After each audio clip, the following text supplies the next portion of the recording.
I'm William Holtz with Lake TV, and I'm excited to welcome you to a very important night of local forums right here on Lake TV, presented by Ozark Yamaha, providing year-round fun at the Lake of the Ozarks for more than 50 years. Now, a big shout out to the Lake Area Chamber of Commerce for collaborating with us on tonight's forum. As much as we all complain and let our opinion be known on national politics, it should go without saying that our local elected officials are the ones that affect us directly the most. Tonight's forum will include candidates for the City of Lake Ozark, both the Mayor and Board of Aldermen positions, along with aldermen for Osage Beach, and finally, the School of the Osage School Board. With that being said, we applaud you for tuning in and getting involved. Tonight's forum wouldn't be possible without the generosity of our sponsors. Tonight's broadcast on Lake TV is presented by Ozark Yamaha, the Lake Area Chamber of Commerce, and Lake TV. Now sit back and get ready for a great night of getting to know the candidates. At this point, I'm honored to turn it over to our moderator for tonight, broadcasting live from School of the Osage Fieldhouse, Luke Hagedorn. Thank you, Will. Good evening, ladies and gentlemen. Welcome to the 2023 Meet the Candidates Forum for the cities of Osage Beach and Lake Ozark. This joint forum is the result of a collaborative effort by the Lake Area Chamber of Commerce and is presented by Lake TV. Candidates in tonight's forum will be on the ballot when the voters go to the polls on April 4th. We are pleased to have in attendance municipal candidates from both Osage Beach and Lake Ozark. Starting with Osage Beach, in Ward 3, we have Alderman Richard Ross. From Ward 2 in Osage Beach is Alderman Tyler Becker. And from the city of Lake Ozark, we have from Ward 1, Larry Denny, and from Ward 3, Carol Denny. On behalf of the Lake Area Chamber of Commerce, Lake TV, and the voters of Osage Beach and Lake Ozark, I would like to thank you for your attendance and participation, and I look forward to getting to know each of you a bit better and learn about your thoughts about city government and the role of the boards of aldermen. Before we get started, we do have a few ground rules to cover. Each candidate will be allowed 2 minutes for opening and closing comments and 1 minute to respond to the selected questions. We have a timekeeper and a clock up front. Once the question is completed and the response begins, the clock will start. Please be aware of your time or I will be obliged to make you aware. I will let you finish your thought in a reasonable amount of time, but if you start a new one after the time has elapsed, I will have to intervene. If there are no questions or comments, we will go ahead and start with our opening comments. Again, each candidate will have 2 minutes. Determined by a random draw, our first speaker will be the sitting alderman from Osage Beach's 3rd Ward, Richard Ross.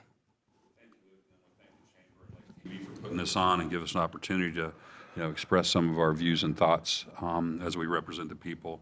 My name is Richard Ross. My wife Chris and I moved here about 22 years ago to Osage Beach. Raised 2 kids who went through Camdenton High School and on to MU. About 4 years ago, I got an opportunity to retire and had not, because I had traveled for a living, I had not been able to be involved as much as I would like, and so I decided to run for office, and have been an alderman now, I guess, for 6 years. It's been that long. Times went by a little faster, but I've enjoyed the opportunity, hopefully made a bit of a difference, and look forward to serving another couple of years. Thank you. Thank you very much. Our next candidate with an opening statement will be Ward 2 Alderman, Mr. Tyler Becker. Thank you, Luke. I'm running for Ward 2 Alderman in Osage Beach. My wife, Kathy, and I have been married for 30 years. We've lived here at the lake for 29, the last 25 in Osage Beach. We've raised 2 kids in the area, both attended Camdenton schools.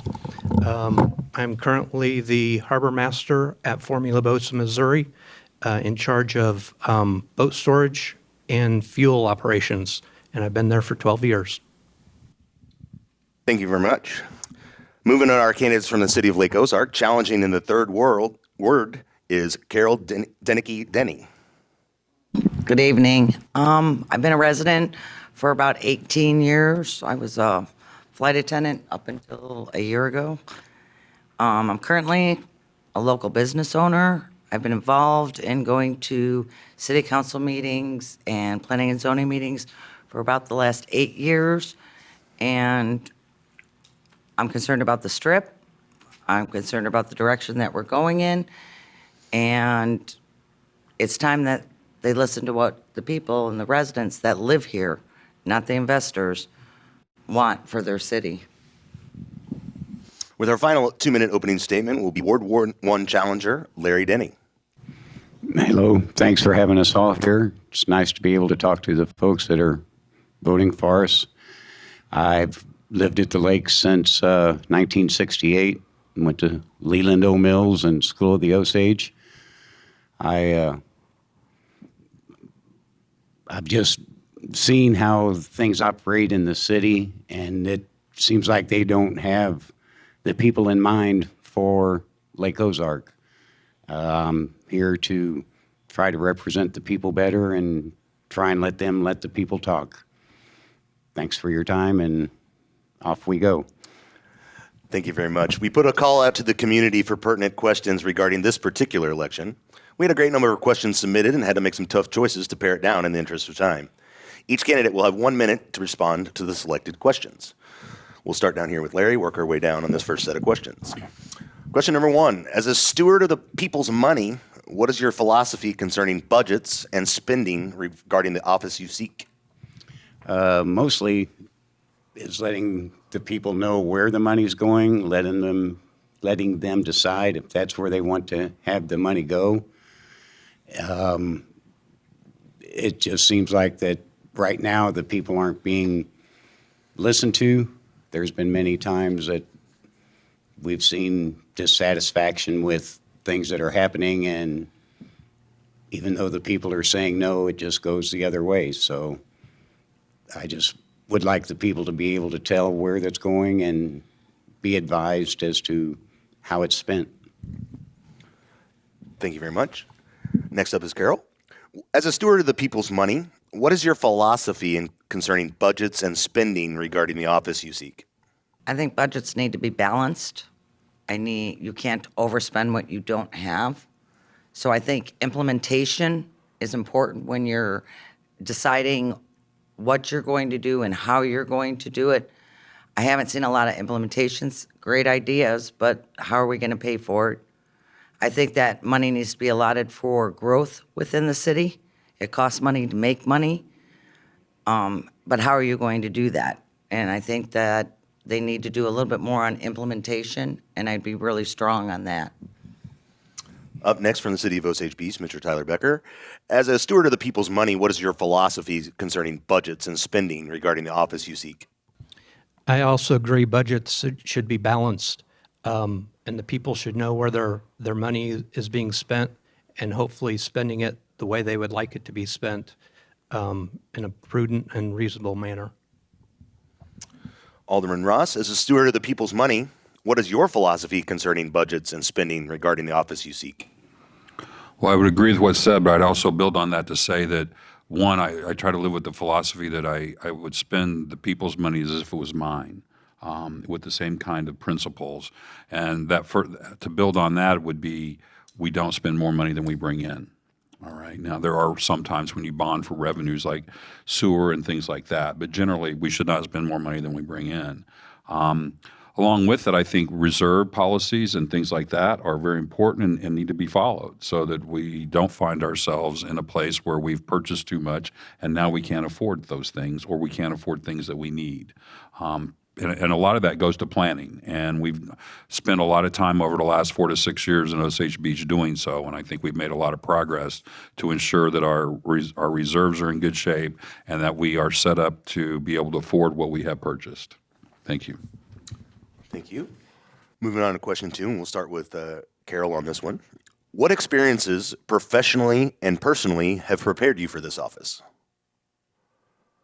I'm originally from Wisconsin. I raised 3 children up there. I was extremely involved in the Park District and our small community and getting it to grow to a larger one. I was a certified financial planner up there with Northwestern Mutual Life. I worked for United Airlines in their financial programs there.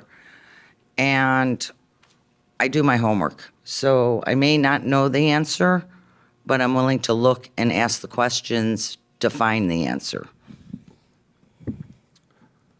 Mr. Becker, what experiences professionally and personally have prepared you for this office? I've been a small business owner in the past when we first moved down here, so I know you can't spend more than you take in. I treat my current job the same way, and I think I agree with what Richard Ross said. I think the city should be operated the same way. You can't spend more than you take in, with some possible exceptions. Thank you. Alderman Ross, what experiences personally and professionally have prepared you for this office?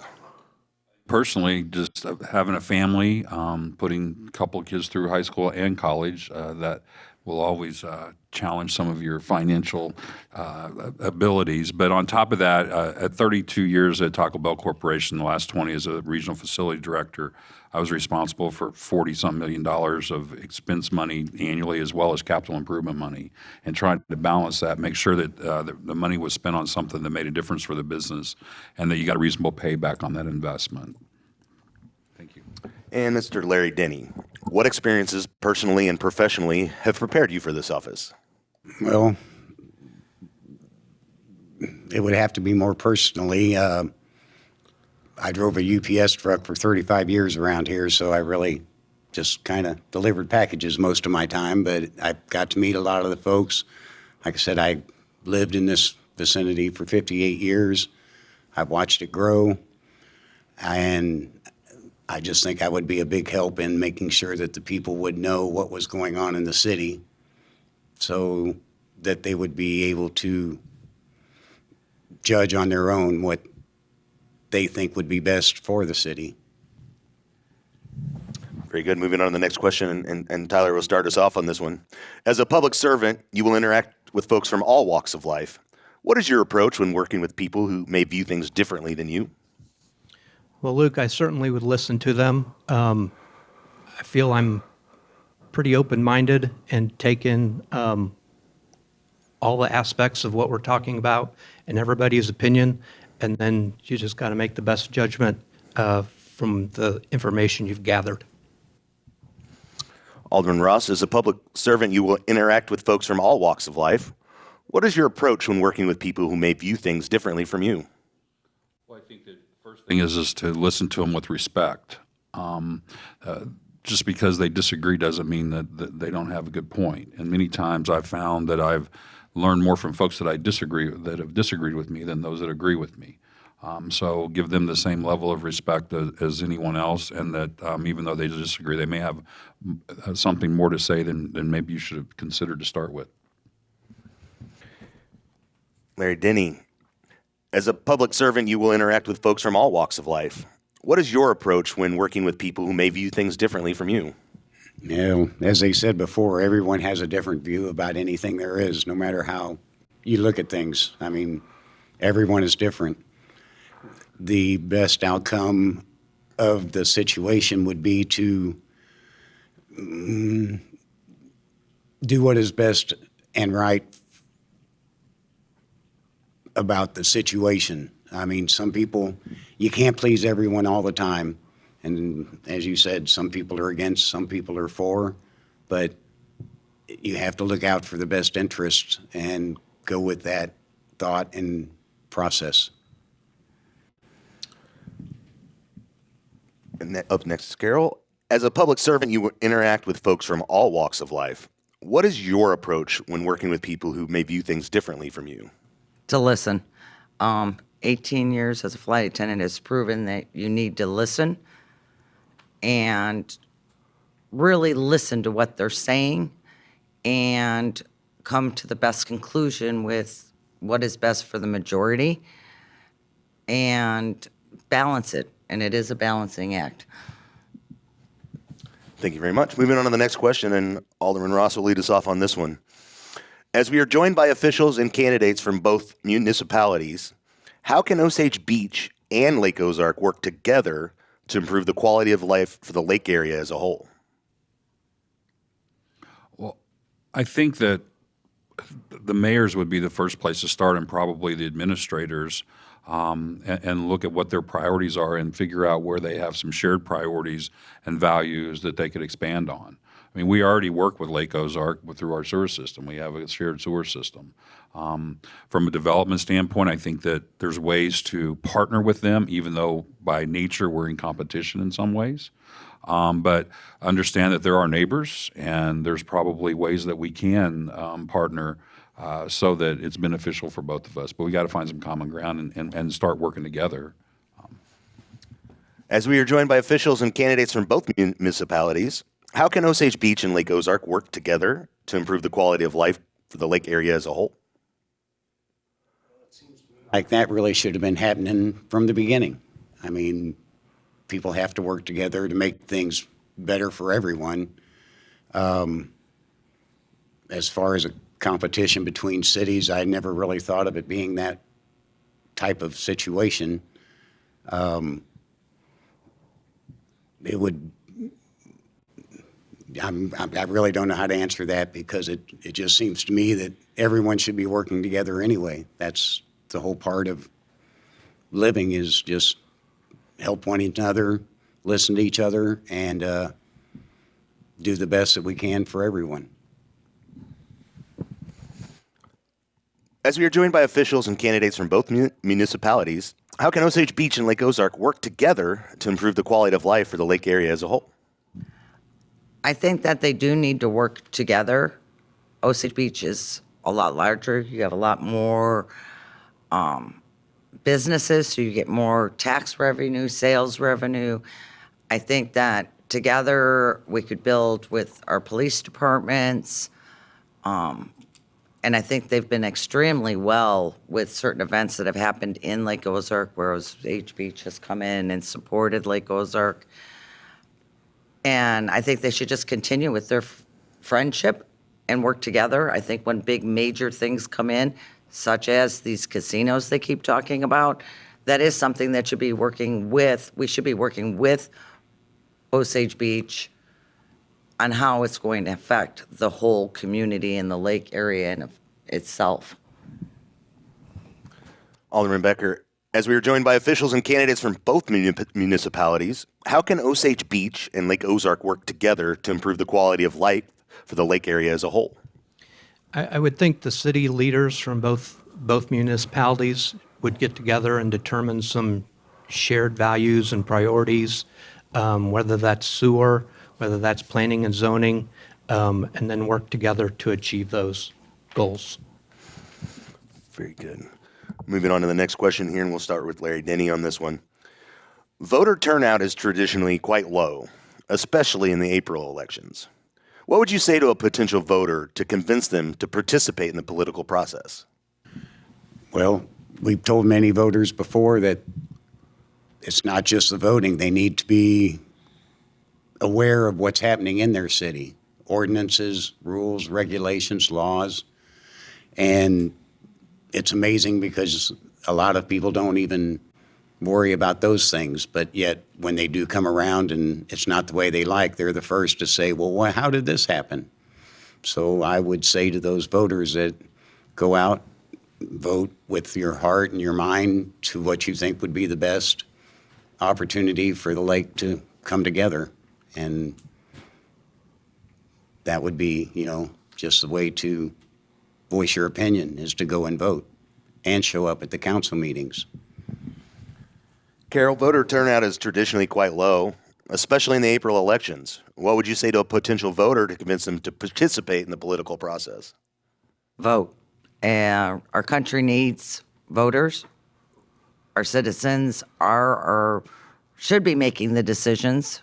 Every time you don't go and vote, don't go to the council meetings, don't follow what's going on, you're losing your voice to somebody else that may not have your best interests. Tyler, voter turnout is traditionally low, especially in the April elections. What would you say to a potential voter to convince them to participate in the political process? I would suggest that if they don't vote, they shouldn't complain about what happens.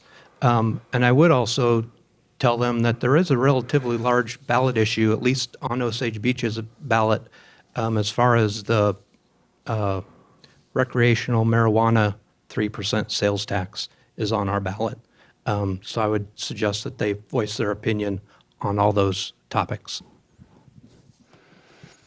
Alderman Ross, voter turnout is traditionally quite low, especially in the April elections. What would you say to a potential voter to convince them to participate in the political process? Well, I think that in the local elections, because there's such low participation and there's not as many people involved, their vote makes a lot more difference. And that's why I think it's even more important, all politics are local, to be involved at the local level because you can make a difference.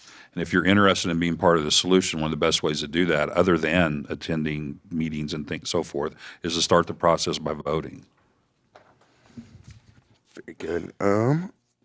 We have some time here, so I'm going to go on to move to a bonus question here that I have up. So that means we're going to start with you on this one. Camdenton, the city of Camdenton, is currently discussing tax abatements to bring in more housing developments. How do you view the reduction or exemption on the level of taxation faced by an individual or a company as a strategy for economic development? I think that TIF's tax abatements can work in a positive way. However, I don't believe that investors, builders that are coming in, I should, as a resident, be supporting them. I think that if they're going to come in, we should be making some, as a city, money to cover the additional police, the additional sewers, the additional road treatments from that, not the residents paying a long-term fee into letting them come in and build. Alderman Becker, Camdenton is currently discussing tax abatements to bring in more housing developments. How do you view the reduction or exemption on the level of taxation faced by an individual or a company as a strategy for economic development? Generally, I'm not for giving incentives to private business, but I will tell you, as far as TIFs go, I do think they are an economic revenue generator. On the residential side, our city has some programs in place, some for affordable housing that reduce some fees in order to attract affordable housing. I think they do bring in business, and I do think they bring in developers that want to do certain things. So I do think they're a good idea. Alderman Ross, Camdenton, the city of Camdenton is currently discussing tax abatements to bring in more housing developments. How do you view the reduction or exemption on the level of taxation faced by an individual or company as a strategy for economic development?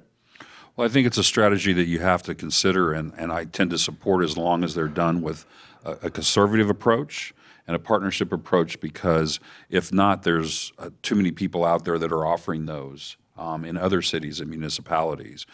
We offered what's called a Chapter 353 that's available in Missouri. It's for apartments over off Nichols Road.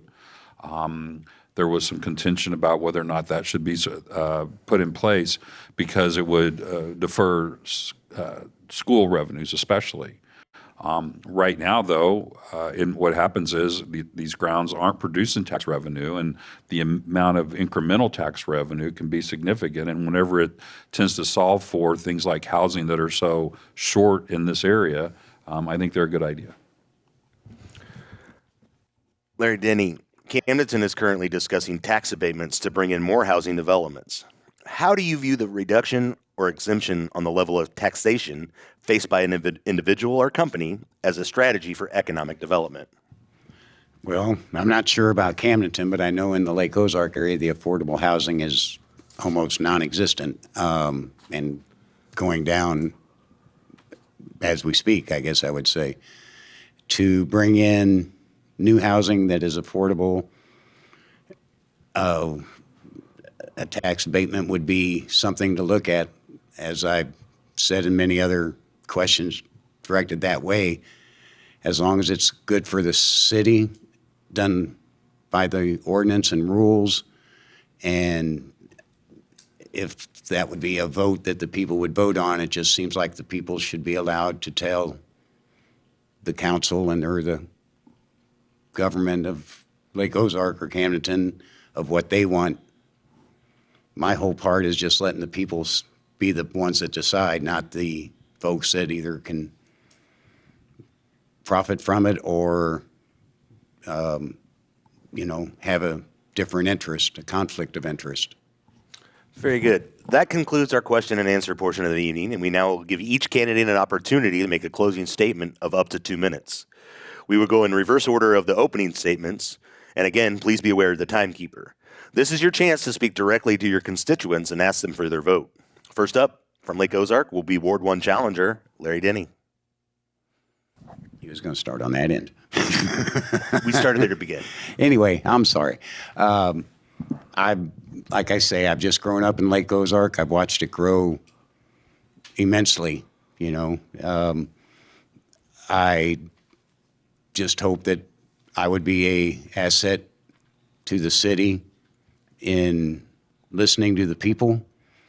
And the other part would be I would have to have the people talk to me to tell me what they want.